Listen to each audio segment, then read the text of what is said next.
All right, we're going to go ahead and get into our Coors Light post-qualifying for the race here on Sunday, the final race in the eliminator round of the chase for the NASCAR Sprint Cup.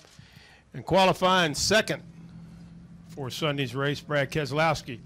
He drives the number 2 Miller Lite Ford for Penske Racing. And Brad certainly made up a lot of ground last week. You had a great qualifying effort here late this afternoon, and you got to feel good now about how you're positioning yourself for Sunday's race. Yeah, sorry, I still got a lot of adrenaline from qualifying. This is a really intense qualifying format, and with the sun going down, this track picks up a lot of speed, and it's there. You're out there, and you're holding on to it. So still got a little adrenaline going there, but just missed it, I guess, by a couple of thousandths of a second. So kind of running through my mind where that was, you know, one day at a time. And right now I wanted to be on the pole. We were close, but just a little bit off. But either way, like you said, it's a good start, Kerry. We like that, and we got to make the most of it come Sunday. Been very encouraged. We had great speed here in the spring. And it seems like we maybe found a little bit more. So I'm very, very optimistic about tomorrow. We know there's going to be some other drivers that are really good here. Obviously 11 on the pole. 4 cars really ran well here. I should say Kevin's really ran well here for the last, probably 5 or 6 races. He'll be one of the guys to beat, and so it should be a great battle come Sunday. I'm looking forward to it, and we'll see how it plays out. Thank you, Brad. We'll take questions. I think Jeff Gluck had one, if we could get him a wireless mic. Thank you. And then we'll go to Alan. Jeff Gluck from USA Today. Brad, I'm sure you've been following what everybody's been saying this week, but it seems like the main beef with you, I guess, so to speak, is that people feel like you don't listen to them after the race or whatever, that you turn your back when people want to talk. Do you think there's any validity to that? Do you understand why people say that? Well, to answer your first thing, I haven't honestly paid that much attention this week. I knew that early on in the weekend it was going to be, or early on in the week, I should say after the weekend, it was going to be one of those weeks, and I kind of put my head down and focused on Phoenix and my Madden team. So to kind of get me through. And so I honestly haven't spent a lot of time with all that stuff and the rhetoric. At the end of the day, I think we all have our own biases. And it's not fair for me to really, I shouldn't say it's not fair, but I don't think it's really productive for me to get into the he said, she said, because at the end of the day, we disagree. That kind of is what it is, and I think the more I dig into becoming what someone else wants me to be, the less I become or stay who I am. And who I am is someone who can win races and be a championship threat year over year with a great team that supports me, a great cast of family and friends. So, I'm not looking to become what everyone else wants me to become. And so I have not spent a lot of time on that rhetoric, and I really don't wish to spend a lot of time trying to justify anything I do or don't do. I feel pretty good about the actions I've taken. Certainly I'm not perfect. I've made some bad ones, but I didn't make any last week, and I still feel that way. Go to Alan. Alan's got a question, then we'll go to Lewis, and then to Bob, and then Stan. Go ahead. Alan, NASCAR.com. Apologies, you just kind of answered it. I mean, you do a lot of thinking. Do you think about yourself and your actions, and if you would have done anything differently in terms of when Jeff Gordon came up to talk to you? You always think about that stuff, but I've thought about it and moved on and feel good about it.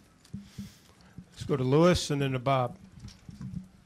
Louis Frank of Reuters.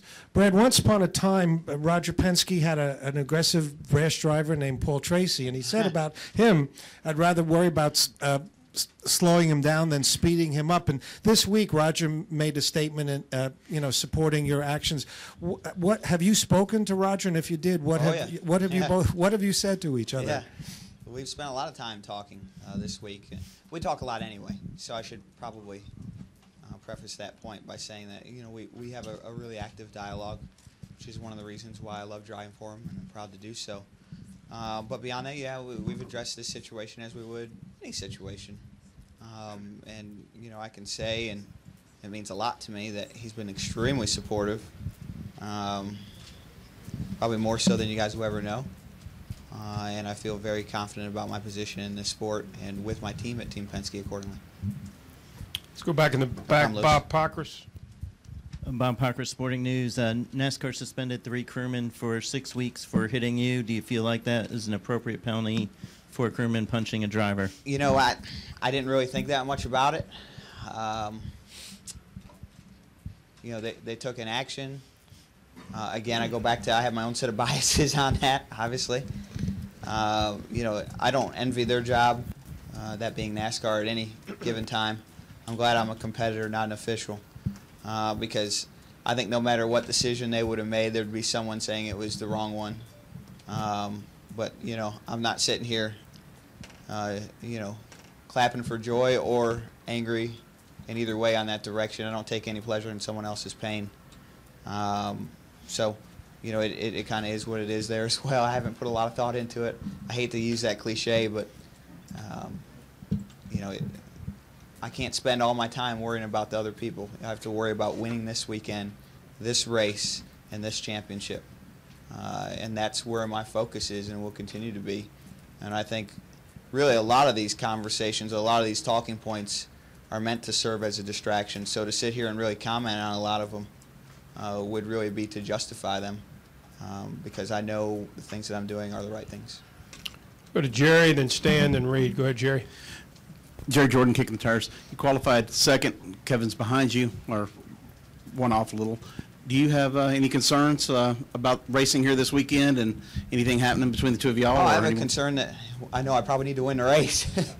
That's my concern. And I want to have the most speed I can have. I want to have the best execution, whether that's restarts, pit road. Those are my concerns. Beyond that, I haven't put any thought into it. My answer to all that other junk is, I plan on being in the sport for a long time, and whatever happens there, I'll get through it like I have this past week, and if something was to happen, which is doubtful, so I don't feel too bad about that. Stan, and then to I think Reed had a question. Yeah, Brad, Stan Creekmore with Competition Plus. How much work will you have to do tomorrow to ensure that the great run you had today converts You mean into? Sunday? Yeah. Well, you're going to practice tomorrow. Okay. So how close do you really think you are to having a real opportunity to get that victory? I think, Stan, Kevin's probably got a 10th on us. We're probably right now a second to third place car, and Kevin's probably got a 10th on everyone. Based off the spring read and today's practice read. So, a 10th isn't super close, but it's not too far away where we can't reach it. And if we could find that, I'd feel really confident. Let's go up here to Reed.